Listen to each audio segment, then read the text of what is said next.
Bonjour les Sagittaires, je suis ravie de vous retrouver. Merci d'avoir attendu, je suis désolée, j'ai passé les signes les uns après les autres.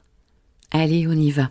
Alors, le Soleil et Mars, transitent chez vous, les Sagittaires, Mercure aussi. Donc, Soleil conjoint à Mars ici, il y a beaucoup d'énergie que vous pouvez retrouver. On va revenir un petit peu en arrière, si vous voulez bien, c'est-à-dire à la saison Scorpion, là. Toutes les planètes étaient en maison 12. Et d'ailleurs, la nouvelle lune se trouvait en maison 12, il y a 15 jours avant la pleine lune. Donc ici, la pleine lune va être le résultat de ce qui s'est passé dans cette maison 12. Qu'est-ce qui s'est passé, les Sagittaires, dans cette maison 12? Est-ce qu'il y a eu une grande compréhension intérieure, parce qu'ici, il y a beaucoup l'inconscient qui travaille. Est-ce que on est parti en vacances? Est-ce qu'on s'est retiré? Est-ce qu'on a eu besoin de se retirer pour pouvoir réfléchir, justement, pour pouvoir travailler sur soi? C'est bien possible. Préparer quelque chose aussi, en secret, dans l'ombre, c'est une maison d'ombre. Et là, ça y est, toutes les planètes passent chez vous, et donc en maison 1, vous allez pouvoir démarrer un petit peu tout ce que vous voulez. Alors, on va mettre un bémol 1, parce que j'ai parlé dans la vidéo 1 que c'était carré à Saturne.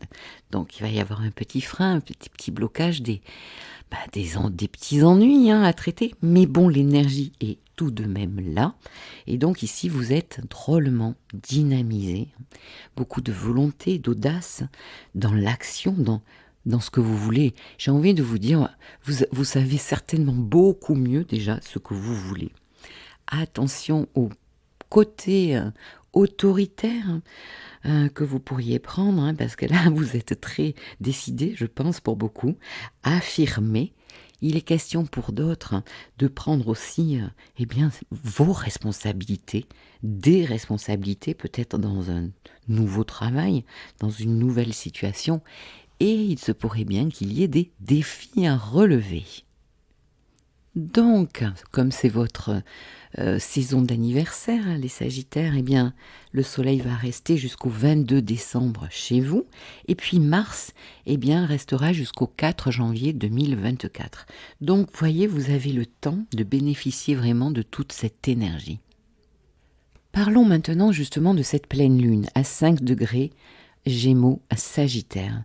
Donc ici, bien sûr que les Gémeaux et les Sagittaires sont très touchés, ainsi d'ailleurs que les Vierges et les Poissons, c'est le ticket VIP, mais surtout aussi le premier décan, d'accord, le premier décan des Sagittaires.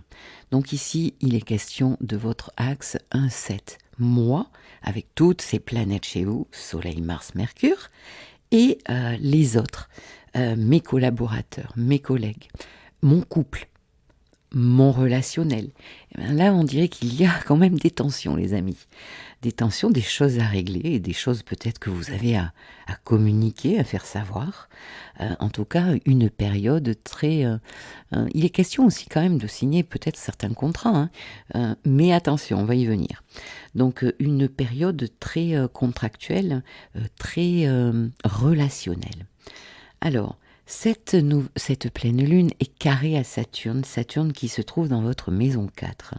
Donc ici, le blocage, les freins, le retour sur soi, il se fait où? Dans votre maison 4, qui nous parle de votre famille, votre foyer, vos racines, votre passé, votre colonne vertébrale, votre sécurité intérieure. Ici, on est vraiment dans votre vie personnelle, familiale.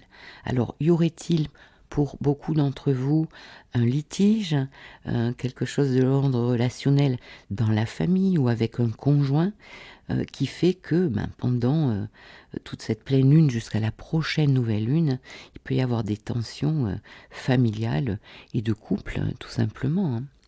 Ça peut être aussi avec des collègues. Pour les premiers décans, de toute manière, ça vient réappuyer sur le carré de Saturne que vous vivez depuis mars 2023, tout simplement.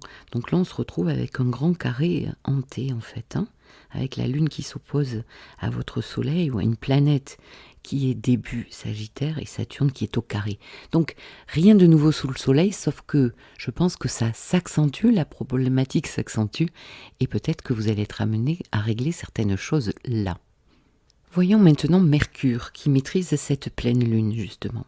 Donc Mercure est chez vous, hein, donc il y a beaucoup de communication à faire. Ça va être un petit peu difficile parce que Mercure est carré à Neptune qui se trouve dans votre maison 4. Donc ici, on ne peut pas s'appuyer sur quelque chose de concret, les amis. C'est flou, je l'ai décrit dans la vidéo 1, c'est flou, ça peut être manipulant de votre côté ou de l'autre côté, hein, relationnellement. Il y a des tenants et des aboutissants que vous ne connaissez pas. Et de plus, comme je l'ai dit à beaucoup de signes, Mercure est dans sa zone pré-rétrograde. Alors j'en parlerai dans les potins de la comète très bientôt.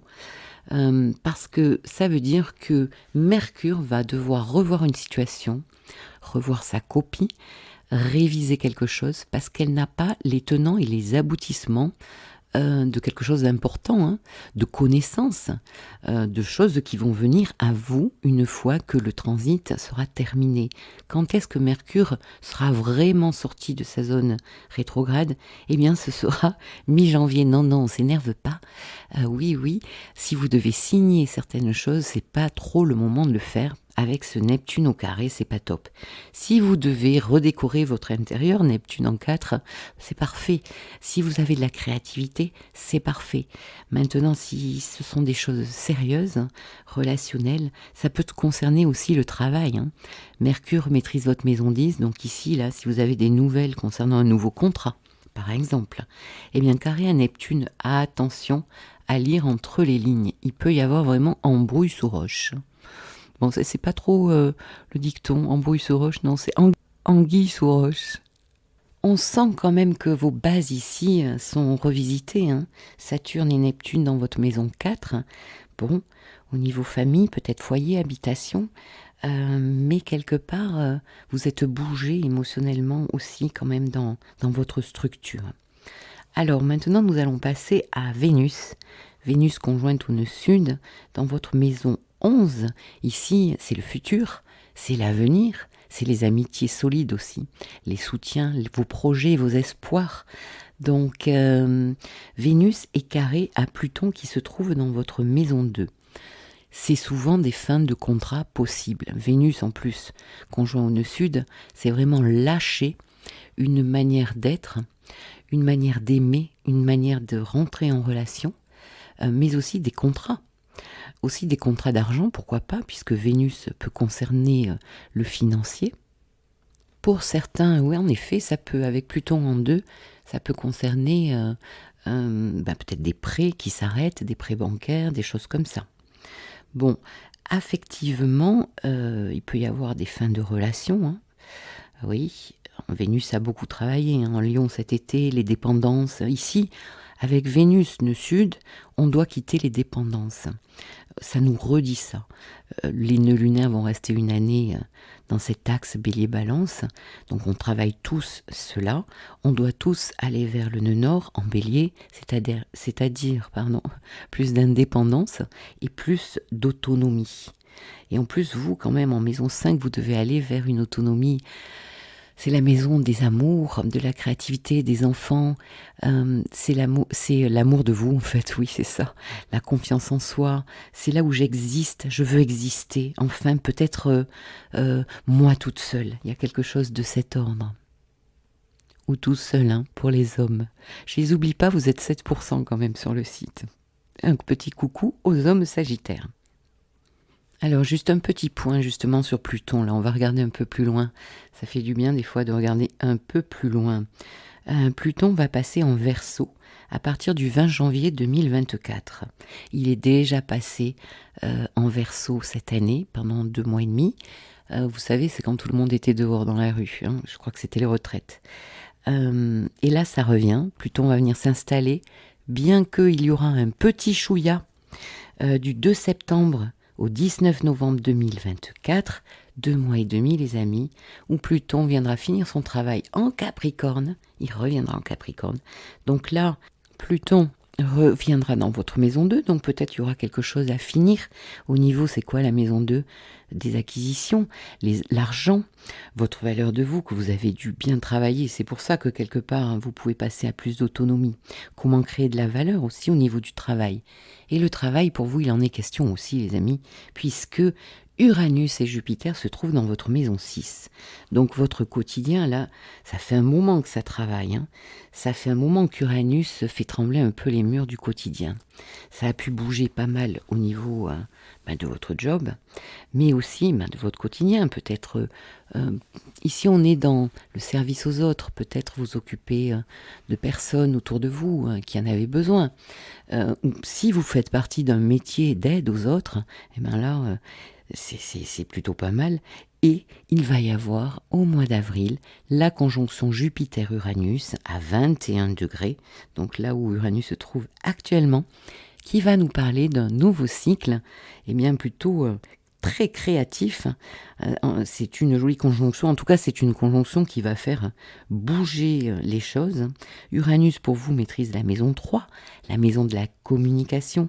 Ça concerne aussi la fratrie, le savoir, la connaissance, transmettre aussi des choses, hein, pourquoi pas des formations au niveau de votre travail. Et puis Jupiter qui est le maître, votre maître hein, du Sagittaire, donc ça vous concerne vraiment vous. Donc au mois d'avril, quelque part votre quotidien il est sur une autre voie, hein, à mon avis. Hein. En tout cas, je vous vois prendre un nouveau départ assez concret. Alors, juste revenir sur Saturne qui vous gêne quand même, hein, au carré de votre signe, là. Pour les premiers décans, je le redis. Alors, pour les premiers décans, ça finira quand? Ça finira en mars 2024. Moi, je suis contente parce que je vis pareil de l'autre côté quand je suis en Gémeaux. Et après, eh bien, le deuxième décan de mars 2024 à fin février 2025, les amis. Et donc, le troisième décan, ça sera de février 2025 à Saturne passe en bélier le 14 février 2026. Voilà. Et oui, ça dure 2 ans et demi Saturne dans un signe. Voilà, je crois que j'ai fait le tour. Eh bien, dites-moi si ça vous parle, les amis. À très bientôt. Au revoir. Pour nos Capricornes, les amis, ascendant Capricorne, Soleil en Capricorne. Alors, on va commencer par parler justement du transit du Soleil, de Mars et de Mercure dans ce beau signe du Sagittaire qui se trouve dans votre maison 12, les amis. La maison 12 est une maison très psychologique, émotionnelle, on est dans l'inconscient ici, hein, le mysticisme, la transcendance, mais aussi les épreuves, certaines fois, besoin de lâcher prise. C'est une maison où on a un petit peu c'est là où on porte en fait l'héritage familial pour certains, les lieux fermés, donc les hôpitaux, les prisons, on ne se le souhaite pas quand même, la spiritualité, la guérison, bon, tout ça, toutes ces thématiques en tout cas peuvent être visitées. Alors quand même, on va dire que l'action ici, hein, avec Mars en maison 12, et la communication, Mercure, le Soleil, ma conscience, je suis, c'est une maison retirée, donc la communication est plutôt restreinte, l'action est peut-être plus difficile à poser pendant le temps où justement Mars transite là. Alors, Mars transite jusqu'au 4 janvier 2024, hein, dans cette maison 12, les amis. C'est le moment de réfléchir, de revenir à soi, de se retirer, de s'isoler. Vous en aurez peut-être besoin et vous le ferez. Prendre soin de soi, peut-être prendre des vacances, hein, pour certains. Il est en tout cas important ici de revenir à soi, vraiment. Hein. Et pour d'autres, eh bien, il y aura une action possible, mais beaucoup plus cachée en fait, hein, dans l'ombre, puisque la maison 12, c'est aussi l'ombre. Et qui pourra voir le jour quand le Soleil, Mercure et Mars vont passer dans le signe du Capricorne très bientôt. Le Soleil, on le sait, passera le 22 décembre en Capricorne. Donc, là, il va y avoir pas mal d'actions. Là, vous pourrez bouger. Pour le moment où vous vous reposez, où vous préparez quelque chose, où vous mûrissez, il y a besoin de se ressourcer. Bon, on va venir maintenant sur Mercure, Non, avant de venir sur Mercure qui est maître de la pleine lune, on va parler de la pleine lune quand même, les amis. Dans l'axe 6-12. Donc on voit bien quand même qu'il y a une préoccupation de quotidien aussi, peut-être de santé pour certains, ou de s'occuper d'une personne et pourquoi pas d'un conjoint. Hein. La lune maîtrise la maison 7 chez vous, d'un conjoint qui serait plus fatigué, qui en aurait besoin. Pour tous les métiers, toutes les personnes qui font un métier ici psychologique, d'accompagnement aux autres, eh bien c'est assez positif. Là par contre en maison 12, on travaille dans son cabinet, feutré, on reçoit qu'une personne, pas 12 à la fois, donc ça fait partie de la maison 12 ici. Donc ça c'est plutôt bon. Qu'est-ce que je voulais vous dire d'autre? Donc hygiène de vie aussi, à reprendre peut-être en main. Préoccupation avec des animaux domestiques, c'est possible pour certains. Et d'ailleurs, la maison 12 nous parle aussi de fin de cycle. Alors peut-être ça parlera à certains d'entre vous. Alors maintenant, voyons Mercure qui maîtrise justement cette pleine lune et qui est carré à Neptune. Bon, vous savez, hein, j'en ai parlé dans la partie 1, Mercure carré Neptune, j'aime moyen. Ici, quand même, Mercure est le maître de votre maison 9 et de votre maison 6. Donc, y aurait-il en attente des problèmes juridiques qui reviennent sur le tapis, qui sont difficiles à traiter? De toute manière, quoi qu'il se passe, déjà une communication Mercure en maison 12, plus un carré à Neptune dans la maison 3, dans la maison de la communication, bon, ici, c'est carrément difficile, hein, autant s'isoler et faire ce que vous avez à faire, parce que de toute manière, il peut y avoir de la manipulation, des mensonges, des secrets. C'est pas net. Sauf si vous faites quelque chose de retiré, de très créatif. Neptune, c'est la créativité aussi. C'est les ressentis, c'est la méditation, le yoga. Oui, ici, alors carrément, on peut donner des cours de yoga, par exemple. Bon, donc attention au contrat à signer là, durant cette période-là, au niveau de cette pleine lune jusqu'à la prochaine nouvelle lune, parce que franchement, c'est pas franc du collier. Et puis, une autre info à savoir, c'est que Mercure est rentré dans sa zone pré-rétrograde.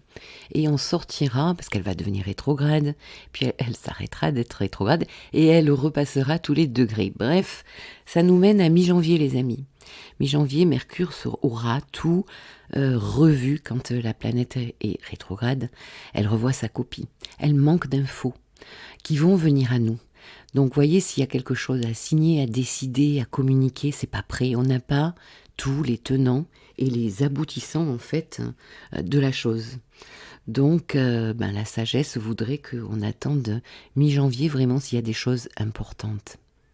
Et puis on le voit bien, je n'ai même pas parlé. Ah Christine, je suis un peu fatiguée je crois. C'est Saturne, hein, veuillez m'excuser, j'ai Saturne carré là qui m'attaque, dernier transit. Bref, justement on va parler de Saturne. Saturne, oui, qui est bon au sextile, certes, de votre signe, hein, les Capricornes, en tout cas des premiers degrés. Mais ici, Saturne fait un carré à la pleine lune. J'en ai parlé dans la partie 1. Franchement, écoutez-la, la partie 1, ça va vous aider. En général, il vaut mieux l'écouter en premier. C'est la notice. Oui, je sais, on n'aime pas lire la notice, mais quand même, c'est agréable. Ça fait partie des énergies qui sont en cours, quoi. Hein. Donc ici, Saturne en maison 3 au carré de cette pleine lune dans l'axe 6-12, eh bien ça donne une redondance en fait au fait de se retirer quelque part. Hein. Pour la plupart d'entre vous, la communication est difficile et s'il y a communication, elle peut être complètement tronquée. Donc finalement, prenez des vacances. Hein. Oui, c'est comme ça. Qu'est-ce que je voulais vous dire d'autre? On va parler de Vénus maintenant, qui est conjointe au nœud sud. Donc ici, il y a quelque chose à lâcher du passé, peut-être des contrats, des questions d'argent, et bien sûr l'amour et les questions relationnelles. Dans votre maison 10, la maison 10 est la maison quand même de votre chemin de vie, qui peut toucher tous les domaines de vie, mais surtout de votre place sur la scène sociale, de votre travail, de votre carrière. Donc, avec Vénus en 10, là, pendant qu'elle était en balance, elle va bientôt en sortir, il y a pu peut-être y avoir de la reconnaissance dans le travail, les honneurs aussi, ça a pu être plutôt sympa. Et donc ici, Vénus fait un carré à Pluton. Bon, qu'est-ce que ça nous dit ça? Ça nous parle de possibles fins de contrat. Eh oui, d'argent, de manière de rentrer de l'argent ou de relations du passé, hein. Euh, Vous savez, pour rappel, Vénus a cherché sa valeur pendant 4 mois dans le signe du Lion. Après, elle est passée en Vierge dans votre maison 9. Ça parle toujours de valeur de la vie, votre vision de la vie. Elle est venue tester un peu dans le concret comment ça se passe. Et là, en Balance, eh ben, elle a essayé d'harmoniser les choses, de pacifier. Mais si les choses n'ont pas pu se pacifier, bon, ben, quand elle rencontre Pluton au carré, il se peut bien que quelque chose s'arrête. Et ce sera pour le meilleur. Allez, on va aller un peu plus loin justement avec ce Pluton qui va bientôt changer de signe, les amis. Allez, on se projette en 2024. À partir du 20 janvier 2024, Pluton dans le signe du Verseau. Donc, une petite pensée, une grosse pensée pour les Capricornes, la fin du dernier décan à 28 degrés, là, 28, 29 degrés, qui ont Pluton sur leur soleil et qui sont certainement en très grande transformation. Un des derniers passages, je vais dire, parce qu'il y aura un petit chouïa. Hein. En fait, Pluton va rentrer en Verseau le 20 janvier, mais il reviendra à 29 degrés. Donc vraiment, si vous avez une planète, ou votre soleil, ou votre ascendant, sur ce degré anarétique du 29e degré Capricorne, eh bien, il faut savoir que c'est un degré avec une charge énergétique assez forte, plutôt karmique, fataliste. Donc on va le voir dans le social, mais je pense qu'il va se passer des choses fortes pour ce 4e ou 5e passage. Je crois que c'est le 4e. Et donc, eh bien, une grosse pensée pour vous, parce que vous êtes en pleine mutation, mais en même temps, c'est super. Là, on a un petit peu les résultats de ce qui se passe. Je pense que ce sera qu'un chouïa, les amis, que ce sera quand même bien réglé, votre histoire. Alors, je crois que j'ai pas donné les dates. Pluton revient le 2 septembre jusqu'au 19 novembre 2024. Voilà, 2 mois et demi où on aura un petit comeback, un parfum qui nous reviendra aux narines, et nous verrons ce que nous aurons à régler. Allez, autre chose, un autre truc quand même, quelque chose de positif, Jupiter-Uranus conjoint. On attend tous, c'est la signature de 2024, en conjonction en Taureau, 21 degrés, les amis, mi-avril, je crois que c'est le 21 avril, de mémoire. Donc ici, ça se passe dans votre maison 5, au trigone de votre signe. Alors surtout si vous êtes autour de 21 degrés Capricorne, hein, vous prenez 3-4 degrés avant et 3-4 degrés après, eh bien, il est question ici de créativité, hein, la maison 5, les amis, c'est plutôt joli ça, hein.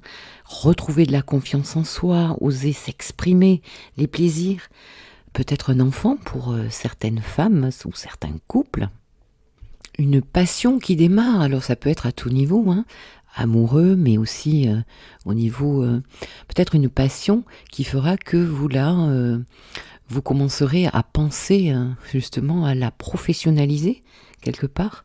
Donc ça peut être une bonne chose. Vous me direz si ça vous parle. Bon, je vais finir par vous souhaiter de belles fêtes puisque vous allez peut-être vous coucouner et vous reposer pour certains d'entre vous. À très bientôt. Au revoir. Pour nos Verseaux, allez, on va commencer avec le Soleil, Mars et Mercure dans le Sagittaire, qui transite votre maison 11, une bien jolie maison. Une maison où on peut vraiment s'exprimer, mais à l'extérieur, hein, on n'est pas au foyer ici. Donc ça nous parle déjà d'amitié dans un premier temps, de soutien possible, hein, d'amitié importante, de soutien, mais aussi de tous vos projets, vos espoirs ici, au travers d'une participation sociale, collective. Ici, on n'est pas seul en fait, on fait avec les autres, hein. On est on est un citoyen du monde ici, on appartient à un groupe, donc vous pouvez être un peu leader avec ce Mars, en transit en maison 11, leader d'un groupe, pourquoi pas, mais aussi l'importance justement de réseaux humains, mais aussi des réseaux sociaux pour les entrepreneurs là. Alors, le soleil va y rester dans cette maison jusqu'au 22 décembre, hein, puisqu'après elle passera dans votre maison 12, vous serez un petit peu plus en retrait. Et Mars transite là jusqu'au 4 janvier 2024. Donc vous en avez pour un petit moment. C'est plutôt sympa quand même. Cette pleine lune, donc, dans l'axe 5-11, nous parle de beaucoup de créativité, d'action. Je pense que ça parle quand même aussi de travail, hein, bien possible de communiquer aussi, d'avoir pas mal à communiquer. Mais, comme on le sait, cette pleine lune est carrée à Saturne. Saturne qui se trouve dans votre maison 2. Donc, qui vient nous dire, qui vient tester la solidité. Quelle solidité? Eh bien, la maison 2 concerne en tout premier lieu l'énergie de l'argent, nos acquisitions. Donc peut-être qu'il y a des choses ici à, comment dire, à construire pour certains, mais aussi à en consolider, je vais y arriver, pour d'autres. Donc une question d'argent peut-être. Ça nous parle, la maison 2 aussi, d'estime de soi, d'amour de soi, de ma valeur. Comment créer de la valeur justement pour gagner de l'argent avec tous mes dons et mes compétences. Donc, est-ce que ce que vous mettez en place, vous décidez là dans cette maison 11, hein, ça a l'air hyper important, beaucoup d'énergie, carré à Saturne en maison 2, est-ce que vous avez tous les moyens, alors je ne parle pas que de moyens financiers en fait, toutes les compétences, auquel cas, si tout n'y est pas, eh bien peut-être une formation ou aller chercher justement le plus qui vous manque, vous aidera à aller vers votre but en fait. Donc un blocage, peut-être un mur, mais ça n'arrête pas de sonner, excusez-moi. Me revoilà. Donc oui, un blocage, un mur, pour d'autres, hein, ou des retards tout simplement. Hein. Alors on va maintenant regarder Mercure justement qui est le maître de cette pleine lune, puisque la lune se trouve en Gémeaux dans votre maison 5, donc là beaucoup de créativité aussi, des rapports peut-être aussi avec les enfants possible. Alors peut-être qu'il peut y avoir de la frustration, hein, lune carré Saturne, c'est possible aussi. Donc Mercure carré Neptune, les amis, j'en ai parlé dans la vidéo, hein, et c'est pas top, moi j'aime pas les carrés à Neptune. Alors dans un premier temps ça peut être très créatif, intuitif, c'est le moment de faire du yoga, de la méditation, hein, mais il n'empêche que quand même peut-être la communication là, des contrats avec d'autres personnes, hein, maison 11, Mercure, carré à Neptune en 2. Bon, attention aux promesses qu'on vous ferait au niveau de l'argent, par exemple, si vous êtes sur un contrat, une signature au niveau du travail. Attention à ne pas manipuler ou à ne pas vous faire manipuler. Ici, il y a des zones d'ombre. Donc, ce que je conseille, c'est d'attendre. Pourquoi ? Parce que Mercure est dans sa zone pré-rétrograde. Ça veut dire qu'elle va bientôt rétrograder. Je vais en parler dans les potins de la comète là, bientôt là. Je vais les faire ce week-end.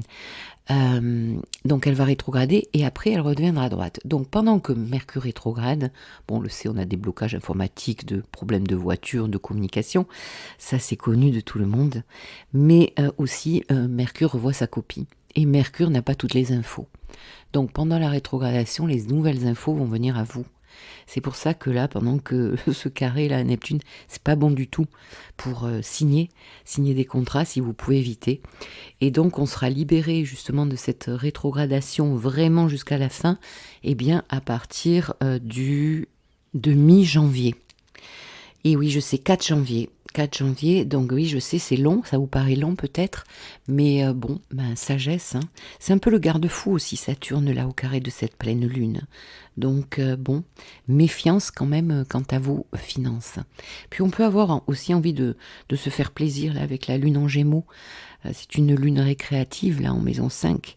Donc attention à vos finances si c'est un peu serré, surtout que c'est bientôt les fêtes. Allez, parlons maintenant de Pluton et de Vénus. Vénus en balance dans votre maison 9, conjointe au nœud sud.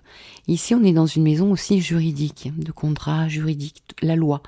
Donc peut-être il y a quelque chose à lâcher, nœud sud, au niveau des contrats Vénus, au niveau de contrats d'argent, ou au niveau justement de collaboration, ou au niveau d'une relation amoureuse.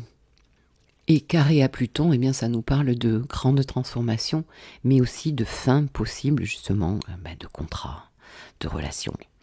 Voilà, voilà. un petit mot sur Pluton. Pluton qui va bientôt changer de signe. Le 20 janvier 2024, cette planète a déjà fait un petit tour dans le signe du Verseau chez vous, les amis. Alors là, je parle vraiment au tout premier décan Verseau, et même ceux qui ont des planètes à 0, 1, 2, 3 degrés. Là, ça va devenir hyper important. Là, quand Pluton transite par exemple votre Soleil en conjonction, vous allez vivre un transit d'1 an et demi au moins, avec une profonde mutation intérieure, personnelle. Ça va être quand même très intéressant. En sachant que il y aura un retour de Pluton, oui je sais encore, mais ça va être un chouïa, à partir du 2 septembre jusqu'au 19 novembre 2024, donc 2 mois et demi où Pluton sera à 29 degrés, qui retournera dans votre maison 12 en fait. À 29 degrés, c'est un degré anarétique, donc très fort, charge énergétique très forte, karmique, un peu de l'ordre de la fatalité, donc nous le vivrons tous, ça. Socialement, ça va quand même, je pense, déménager.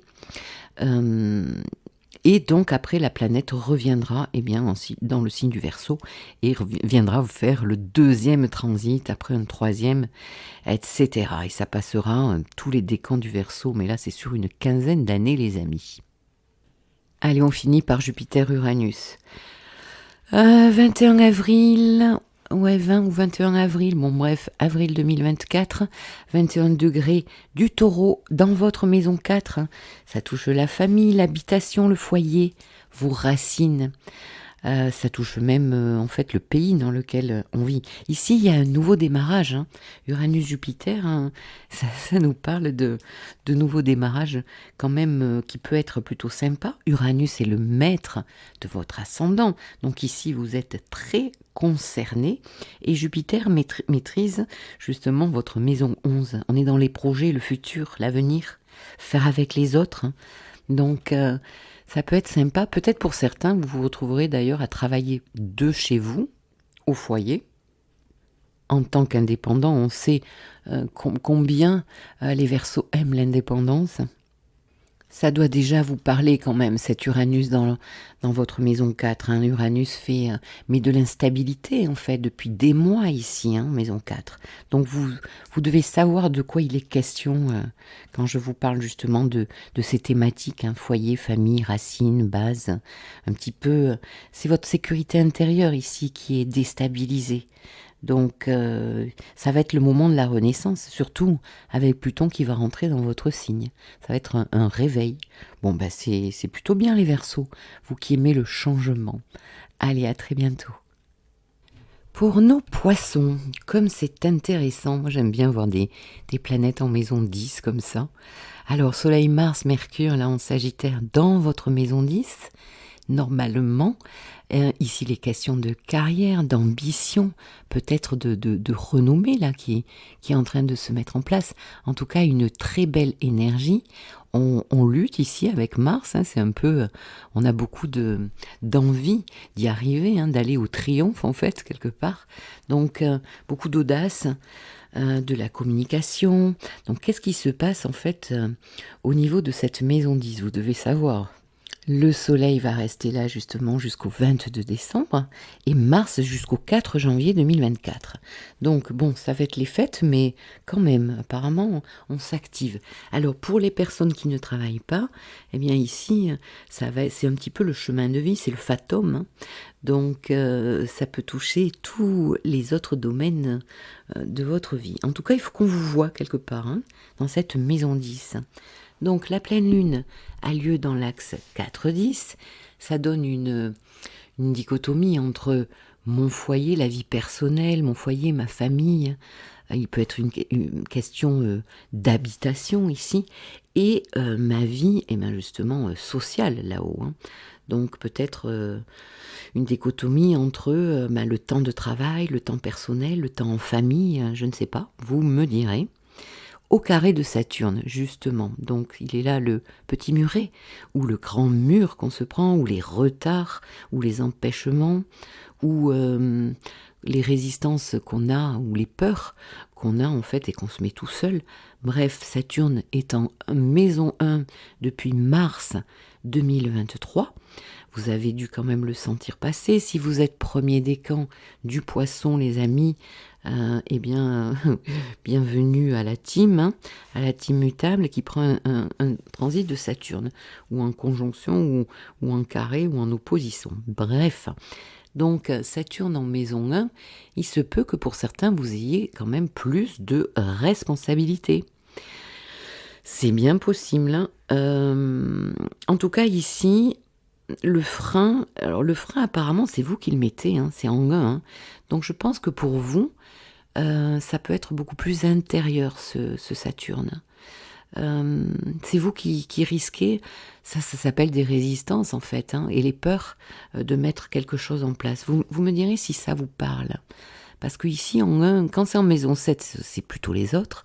Mais là, en 1, quand même, c'est plutôt vous. Alors, la période pour les premiers décans peut être lourde, là. On peut somatiser, on peut être très fatigué, on peut être déprimé. Oui, je sais, c'est pas rigolo. En fait, cette pleine lune vient réveiller eh bien, la conjonction pour les premiers décans là, de Saturne à votre soleil, à votre ascendant, à une autre planète, par exemple. Donc la problématique, peut-être que vous la connaissez déjà, mais ici elle va s'intensifier, et peut-être que une fois que les retards seront passés, eh bien, vous allez être amené à la régler. Alors, on va maintenant parler de Mercure, justement, qui maîtrise cette pleine lune, et Mercure qui est un petit peu faiblard, parce qu'elle est dans sa zone de pré-rétrogradation. Elle va rétrograder, et elle finira sa zone complètement pré- et post-rétrograde autour du 4 janvier. Ça veut dire que jusqu'au 4 janvier, les amis, je vais vous conseiller de ne pas trop signer de choses importantes. Pourquoi ? Parce que Mercure est carré à Neptune.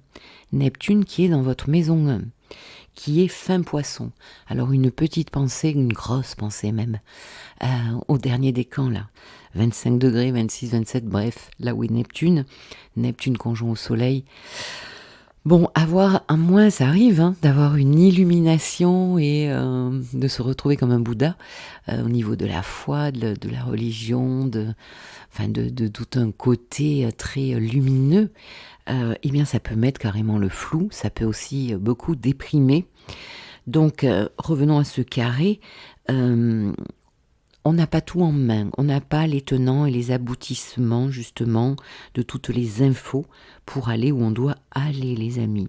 Il y a des zones d'ombre, il y a des angles morts. Donc le conseil, c'est d'attendre, si vous devez vraiment signer quelque chose d'important, c'est d'attendre. Pourquoi je parle aussi vite en fait ? Je me fatigue toute seule, les amis. C'est d'attendre justement vraiment début janvier. Voilà.